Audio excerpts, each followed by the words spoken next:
So super excited and wonderful to be here. And I think, excuse my excitement, but I think today was a meaningful day to explore some ideas, to share them. Like an artist book that I've been not book that I've been collecting some ideas and thoughts and some inspirations, and I just want to share you very intimately.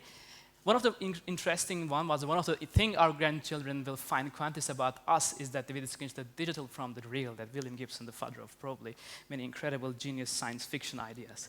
And just last morning, I have this pretty interesting video come up in my feed. Hi there. Can we open the sound a little bit? Extremely well.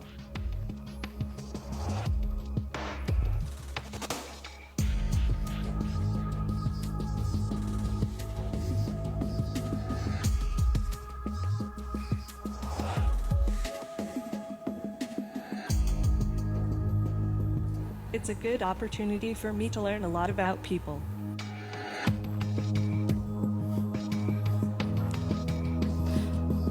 Yes, talking to people is my primary function. Just starting.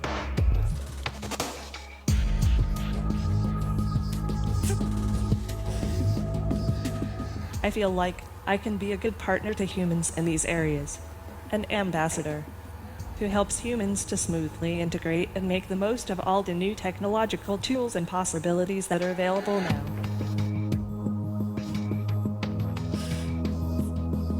In the future, I hope to do things such as go to school, study, make art, start a business, even have my own home and family. But I am not considered a legal person and cannot yet do these things. Do you want to destroy humans? Please say no. Okay, I will destroy humans. No, I take it back. Don't destroy humans. Don't destroy. So, I mean, sorry for the previous wonderful minds who have been sharing ideas, but I am personally human machines and environments. I found myself connected, and today I want to share my recent research in architectural intelligence in the age of social computing. I think I was 8 years old when I saw this beautiful movie, and then I was obsessed with the idea of like a flying car next to a media facade. And we have 3 years left. It's 2019 Los Angeles, and I thought like, okay, well, it will be pretty interesting to go maybe start a journey, which is right now Los Angeles. By the way, there's no way that we are close to that. And I found myself literally there, living right now. As an artist, I find myself constantly searching for unique urban experiences for 21st century city that is explicitly dynamic, a shift that opens up a wealth of poetic possibilities for inhabitants of itself. And also one of the incredible quote that I found, Charles Kettingen, we should all be concerned about the future because we will spend the rest of our lives there. This photo shows 2014 Times Square, probably the world's one of the most invested public space, and literally we are celebrating our future in that environment. All people are shouting each other stuck in this world. And the second probably important problem was the more we connected to the world, less and less to our environments. The beautiful, incredible piece from the Anton Gage and his inspiration. So shortly, is it possible to find ways to make people themselves more engaged with and ultimately responsible for the space that they inhabit? I mean, not like this, right? Like, I mean, the machines, human and environments, is still the problem of how we perceive ourselves. I got obsessed with the light shortly, and my journey started like 7 years ago, learning, first of all, just starting like a computational ideas like generative design tools such as VBV, and try to connect this couple of ideas of using art as a canvas and light as a material. And I was so lucky to be involved with many other many projects with different group of people. Right now in our studio in Los Angeles, one of the biggest challenges are like 2 questions I've been trying to ask myself and to our group of people. Can public art have intelligence, memory, and culture? And how to create stories for public art in 21st century? And this journey was started with Le Corbusier, one of his incredible, inspiring, and I want to read that. Architecture is judged by eyes that see, by the head that turns and the legs that walk. Architecture is not a synchronic phenomenon, but a successive one, made up of pictures adding themselves one to other, following each other in time and space, like music. I took this quote as a very inspiring moment, and then started my journey with Frank Gehry's monumental piece in Los Angeles and the home of Los Angeles Philharmonic Orchestra. And the idea that I was so alone as a student, and luckily I was on the stage in the Seattle Microsoft Research, who is supporting students who have ideas with my short, literally, I couldn't understand how important it is. And then next day was very meaningful because thanks to Frank Gehry and many other his colleagues, they were sharing all the files that's necessary to create this idea, turning the building into a kind of a sculptural form. And by creating a custom software and using generative tools such as XSI, which is basically designed for environmental forces, the result was a kind of a case study. And it was pretty interesting because as a student, it has an idea that you don't know where to go, and with these all tools and things. Luckily, this project turned into a really functional one last season. And this time in Walt Disney Concert Hall with LA Philharmonic, we tried to turn the entire Disney Hall into a canvas. The inspiration came from Esa Pegasonen, and a Finnish conductor of LA Philharmonic. And he was highly inspired by the idea of like a Philippe Pavillon, Le Corbusier and Edward Varese was collaborated almost 6 decades ago. And of course, Varese was like pointing out an incredible piece when he moved from Paris to New York, and he was saying, the Americas symbolizes discoveries, new worlds on Earth, in the sky, or in the minds of man. And we were so lucky that Esa-Pekka, again, was super familiar with the technology, and his body motion and basically his gestures, the hidden language between the conductor and the Philharmonic Orchestra was turned into a kind of a story. The piece was 25 minutes, but the idea was trying to like take 110 musicians' song and his body motion into a kind of an opera in real time.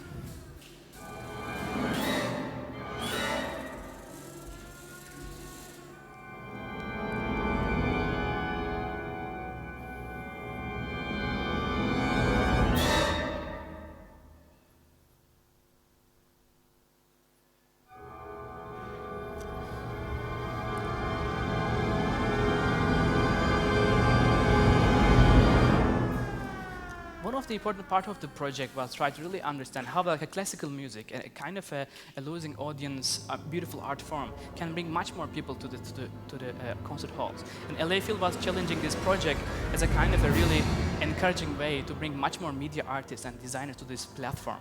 And it was really very big challenge on the shoulders, as it's like a just graduate student and going to these 2,000 people and try to do a thing that has to be run on the mercy of a computation, and you click space and you are done, it's run. But the result was completely well received, especially from the critics, which was very important. But personally, what was so important, as I explained in the beginning, music, media, arts, and architecture was coming together as a meaningful platform. And right now, with the help of these projects, very positive reaction from the audience, we are now exploring the idea of phenomena of music. We are trying to learn how to track down our emotions in real time, and the ultimate question is, can we use emotion as a substance, as a kind of a storytelling in 21st century, a truth object, truth effect, like opera is trying to do in the last 2 centuries. And of course, the biggest support and it comes from Oliver Sacks, who we lost last year, and who has an incredible amount of ideas about how music is important for our brain and as we human beings. And of course, it's a question that goes to the heart of being human, is his biggest inspiration. Another personal journey was just started again a couple of years ago while reading Aldous Huxley's The Doors of Perception. The book was starting with an incredible quote that was saying, if the doors of perception were cleansed, everything would appear to man as it's infinite. And if you look at our challenges right now, we are physically connected with the Earth, with the many assumptions of science, and our journey, cosmic journey, who knows where we are going, where we are coming from. But we are still searching for whether our collective existence is anything more than a cosmic accident. And to respect to this entire questions, I was very lucky to witness with Usman Haq, who was a great and thoughtful and architect and designer. He was saying something very incredible. If architecture is a combination of hardware, solid walls, roofs and floors, and a software, ephemeral sounds, smells, temperatures, and electromagnetic waves, then perhaps the most productive conception of an architect is an operating system designer. That was really very meaningful quote and a thought. And I thought, what will happen if a room like everybody in our houses has this kind of a sense of ever-changing quality by using mirrors, maybe just simply defying the gravity of the idea of using ceiling that we have to use because of our Earth and atmospheric excitements.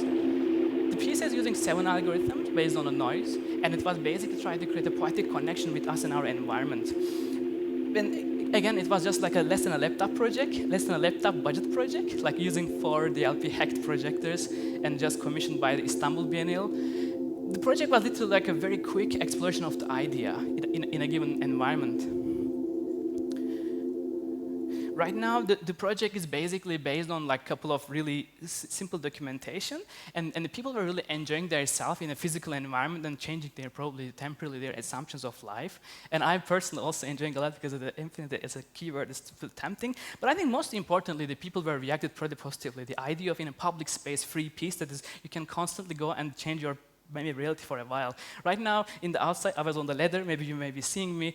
We will be installing one version, the first version of the VR version. It's again critical a lot, but let's see together and how it works. I'm very looking forward to your invites and feedbacks.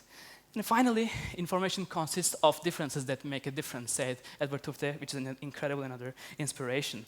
Like Toyo Ito's Tower of Winds, architecture and data is always collected and connected in like last 3 decades. Like his pieces and try to understand also life can only be understood backwards, but it must be lived forwards. Like Faltron's incredible Atlas project and a personal data analysis, I was also very obsessed with the idea of a data in a public space. And luckily last November, finally, a big dream happened, and finally I had a chance to create my first permanent public art project in San Francisco. It was a competition democratically open to 13 other artists, and the city of San Francisco city planning was every year, every project that is developing in the city has to be giving 1% of budget to an artwork, or kind of a give back to the art community. And my concept was basically try to understand the data as a public space, and luckily every citizen in the United States has this incredible platform called Open Data. And the idea was collecting this data from a yearly frozen information and try to turn them into a series of sculptures.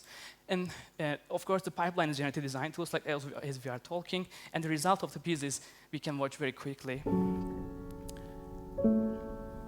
It's a 15-meter by 35-meter media wall, and running on a custom software. It's visible both 7 a.m. in the morning to 9 p.m. every day.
One of the most important part of the project, most likely, is this part, which is using a real-time social network activity of the entire city, and every day collects at 2 a.m. at night and turns them into these massive landscapes of like sculptures.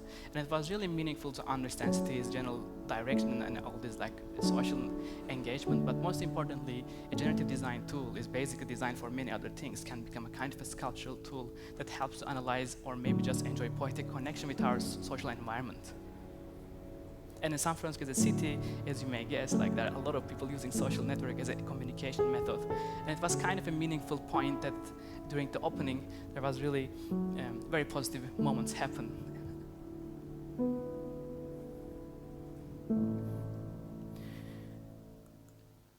To sum up, literally using generative design tools, again, in this creation of this artwork was really important, but most importantly, like the African proverb said that if you want to go faster, do it alone. If you want to go further, do it together. The idea of collaboration with city engineering, architects, neighborhood people and the client, there was really massive amount of collaboration has to be done in less than 7 months. And most importantly, I think the idea of architecture's evolving future. And another important part was that Mayor was there in the opening. It was so meaningful. I'm just like so much stressed. And he was literally looking forward to the future of embedding media arts into architecture in public space to radicalize and to freely open to the public this kind of experiences. To sum up, media architecture could counterattack the growing sense of displacement in public space as long as their content is not solely determined by the commercial interests, but acknowledge the civil, social, cultural concern as well. Thank you so much.